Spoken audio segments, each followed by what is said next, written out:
बाबा साहब भीमराव अम्बेडकर देश के पहले कानून मंत्री और एक मेधावी चिंतक, जिनकी दृष्टि समाज में निहित कुरीतियों पर पड़ी और उन पर जमकर प्रहार किया। और उन्होंने जाति प्रश्न को इतने प्रबल तरीके से उठाया था, संभवतः उससे पहले किसी ने इस तेवर से और निष्ठा के साथ नहीं उठाया होगा। उन्होंने हिंदू धर्म ग्रंथों पर अनेक किताबें लिखी, शूद्रों पर लिखा, जाति पर लिखा और हिंदू धर्म में निहित वर्ण व्यवस्था के कड़े आलोचक थे। और कालांतर में वो अपने अनुयायियों के साथ हिंदू धर्म त्याग कर बौद्ध धर्म में दीक्षित भी हो गए थे। और बाबा साहब का यह पक्ष ही हमें बार बार दिखाया जाता है, जैसे बाबा साहब ने हिंदू धर्म के अलावा किसी पाखंड पर प्रहार नहीं किया हो। बाकी धर्मों से उनके जैसे कोई सवाल ही नहीं थे, लेकिन बाबा साहब चिंतक थे, एजेंडाधारी नहीं थे। और चिंतक का मुख्य धर्म ही ये होता है कि समाज पर समान दृष्टिपात करे, और बाबा साहब ने दरअसल यही किया था। आज बाबा साहब की उस किताब की बात करूंगा जिसके बारे में अधिक चर्चा नहीं होती है, यहाँ तक कि अम्बेडकरवादी भी इस विषय को छूने से डरते हैं। आइए जानते हैं कि बाबा साहब भीमराव अम्बेडकर ने इस्लाम और मुसलमानों के लिए क्या कहा था।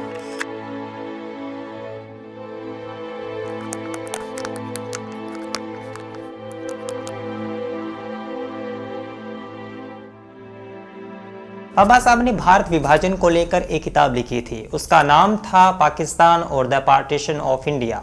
इस किताब में बाबा साहब ने इस्लाम और मुसलमानों के लिए अनेक बातें लिखी, जिनको आज के संदर्भ में जानना बहुत ज़रूरी है। और बाबा साहब ने जो जो आशंकाएं जाहिर की थी, वो भारत देश के सामने चुनौती के रूप में मुँह बाए खड़ी है। इस वीडियो में उन मुख्य बातों को आपके सामने रखूँगा जो महत्वपूर्ण है। बाकी आप इस पुस्तक को पढ़ सकते हैं, लेकिन ख्याल रहे इस पूरे वीडियो में मैं बाबा साहब की ही बात कर रहा हूं और उनके कहे शब्दों को ही कहूंगा, अपनी ओर से कुछ नहीं कहूंगा। आज की स्थितियां जटिल क्यों हैं, बाबा साहब की यह बात जानना बहुत ज़रूरी है। बाबा साहब ने कहा था कि मुसलमानों के लिए हिंदू काफिर हैं और एक काफिर सम्मान के योग्य नहीं है। वह निम्न कुल में जन्मा होता है और उसकी कोई सामाजिक स्थिति नहीं होती है। इसलिए जिस देश में काफिरों का शासन होता है वह मुसलमानों के लिए दारुल हर्ब है। ऐसी स्थिति में यह साबित करने के लिए और किसी सबूत की ज़रूरत नहीं है कि मुसलमान हिंदू सरकार के शासन को स्वीकार नहीं करेंगे। बाबा साहब मुसलमानों के भाईचारे के बारे में लिखते हैं, इस्लाम एक बंद निकाय की तरह है। जो मुसलमानों और गैर मुसलमानों के बीच जो ये भेद करता है वह बिल्कुल मूर्त और स्पष्ट है। इस्लाम का भाईचारा मानवता का भाईचारा नहीं है, मुसलमानों का मुसलमानों से ही भाईचारा है। ये बंधुत्व है, परंतु इसका लाभ अपने ही निकाय के लोगों तक सीमित है, और जो इस निकाय से बाहर हैं उनके लिए इसमें सिर्फ घृणा और शत्रुता ही है। इस्लाम का दूसरा अवगुण ये है कि यह सामाजिक स्वशासन की एक पद्धति है और स्थानीय स्वशासन से मेल नहीं खाता, क्योंकि मुसलमानों की निष्ठा जिस देश में वो रहते हैं उसके प्रति नहीं होती, बल्कि उस धार्मिक विश्वास पर निर्भर करती है जिसका कि वे एक हिस्सा हैं। एक मुसलमान के लिए इसकी विपरीत या उल्टे सोचना अत्यंत दुष्कर है। जहाँ कहीं इस्लाम का शासन है वहीं उसका अपना विश्वास है। दूसरे शब्दों में इस्लाम सच्चे मुसलमानों को भारत को अपनी मातृभूमि और हिंदुओं को अपना निकट संबंधी मानने की इजाज़त नहीं देता।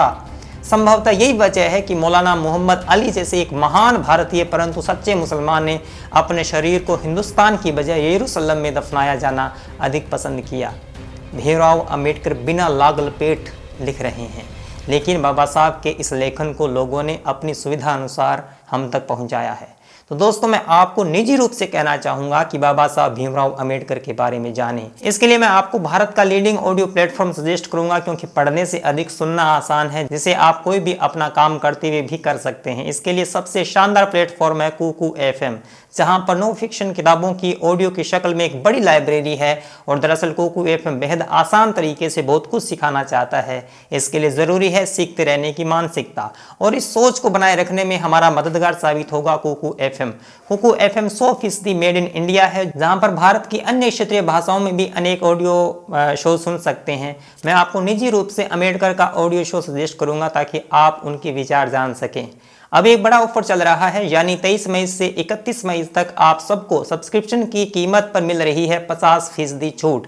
इसके लिए आपको कूपन इस्तेमाल करना होगा SU150। इस कूपन कोड के साथ अगर आप कुकू FM को एक्सेस करेंगे तो आप सभी ऑडियो बुक्स सुन पाएंगे सिर्फ 199 रुपये में, वो भी 1 साल के लिए। तो अभी कुकू FM को डाउनलोड कीजिए, लिंक दे रहा हूँ डिस्क्रिप्शन में, साथ ही पिन कमेंट में। अब आते हैं फिर अपने विषय पर।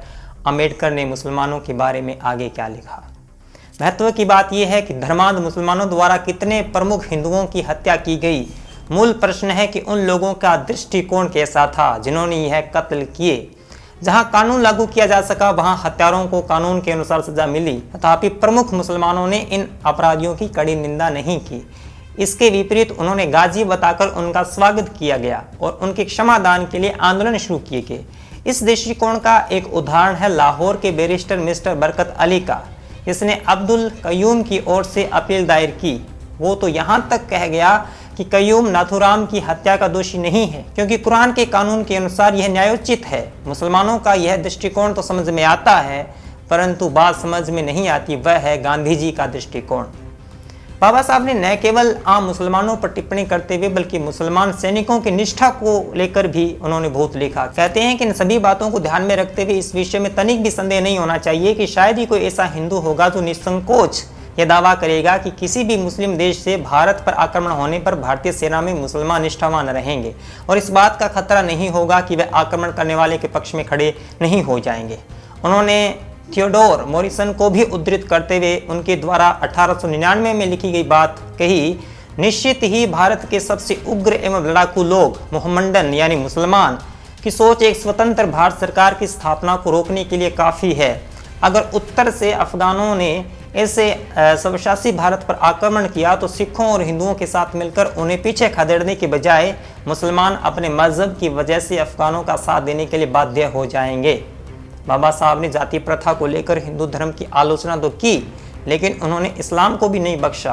बाबा साहब ने लिखा, इस्लाम भ्रातृत्व भाव की बात करता है। हर व्यक्ति यही अनुमान लगाता है कि इस्लाम दास प्रथा और जाति प्रथा से मुक्त होगा। गुलामी के बारे में तो कहने की आवश्यकता नहीं है, अब ये कानूनन तो समाप्त हो ही चुकी है, परंतु जब ये विद्यमान थी तो ज्यादातर समर्थन इसे इस्लाम और इस्लामी देशों से ही मिलता था। कुरान में पैगम्बर ने गुलामों के साथ उचित, इस्लाम में ऐसा कुछ भी नहीं है जो इस अभिशाप के उन्मूलन के समर्थन में हो। जैसा सर डब्ल्यू म्यूर ने स्पष्ट कहा है, गुलाम या दास प्रथा समाप्त हो जाने में मुसलमानों का कोई हाथ नहीं है, क्योंकि जब इस प्रथा के बंधन ढीले करने का अवसर था तब मुसलमानों ने इसको मजबूती से पकड़ रखा।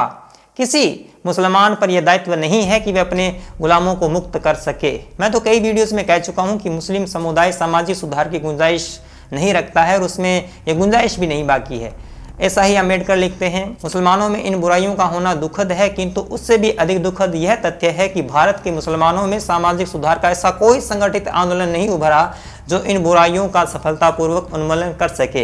हिंदुओं में भी अनेक सामाजिक बुराइयां हैं, परंतु उनमें संतोषजनक बात यह है कि उनमें से अनेक उनकी विद्यमानता के प्रति सजग हैं और उनमें से कुछ उन बुराइयों के उन्मूलन हेतु सक्रिय तौर पर आंदोलन भी चला रहे हैं।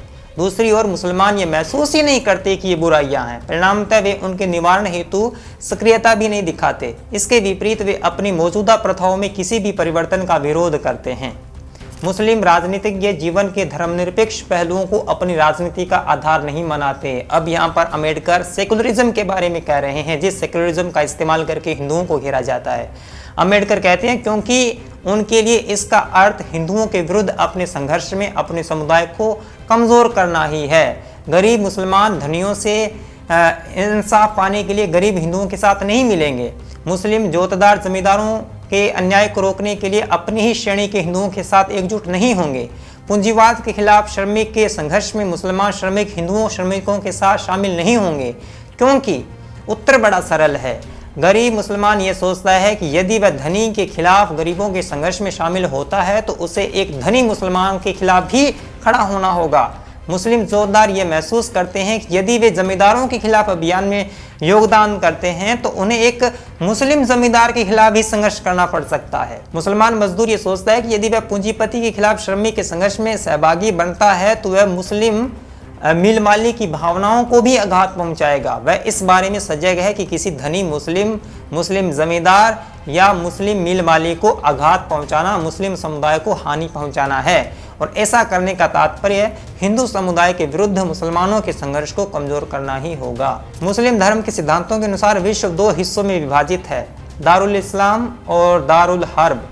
मुस्लिम शासित देश दारुल इस्लाम है और वह देश जिसमें मुसलमान सिर्फ रहते हैं न कि उस पर शासन करते हैं, उस देश को कहा जाता है दारुल हर्ब। मुस्लिम धार्मिक कानून का ऐसा होने के कारण भारत हिंदुओं तथा मुसलमानों दोनों की मातृभूमि नहीं हो सकती।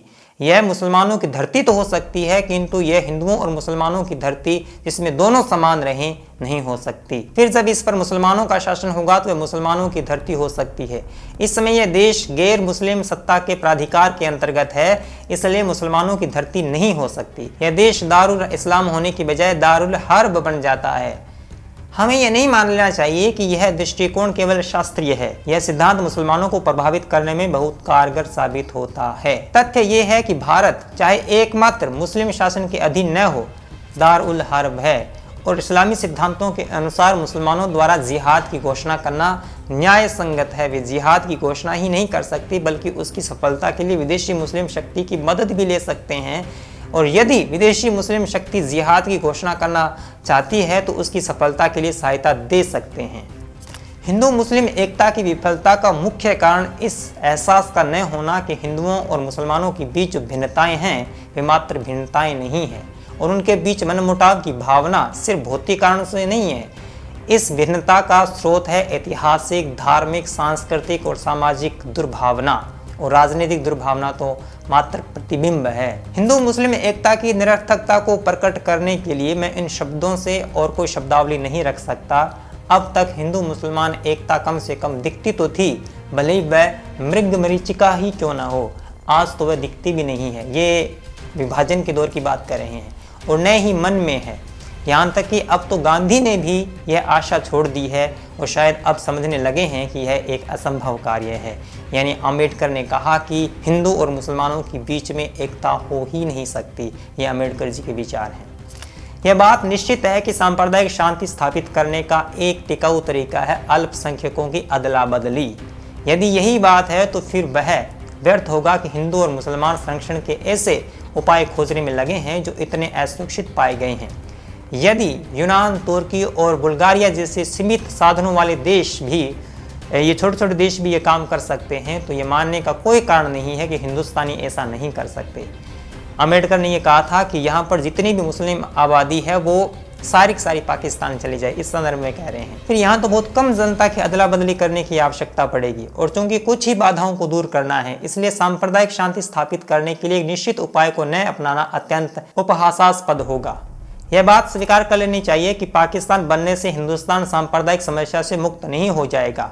सीमाओं का पुनर्निर्धारण करने से पाकिस्तान को एक सजातीय देश बनाया जा सकता है, परंतु हिंदुस्तान तो एक मिश्रित देश ही बना रहेगा।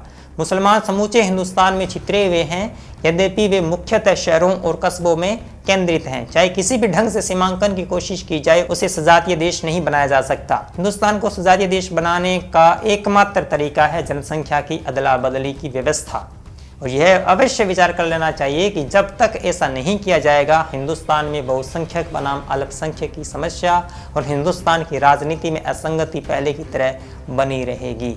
ये मोटा मोटी इस्लाम और मुसलमानों के प्रति बाबा साहब भीमराव अम्बेडकर के विचार थे।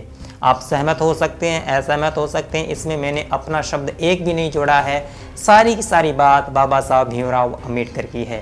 ये वीडियो आपको कैसा लगा ज़रूर बताएं, शेयर करें, मुझे आप सपोर्ट करें। मिलेंगे अगले वीडियो में, तब तक के लिए धन्यवाद। सब्सक्राइब कीजिए कुमार शाम यूट्यूब चैनल को और बेल आइकन भी दबाना न भूलें।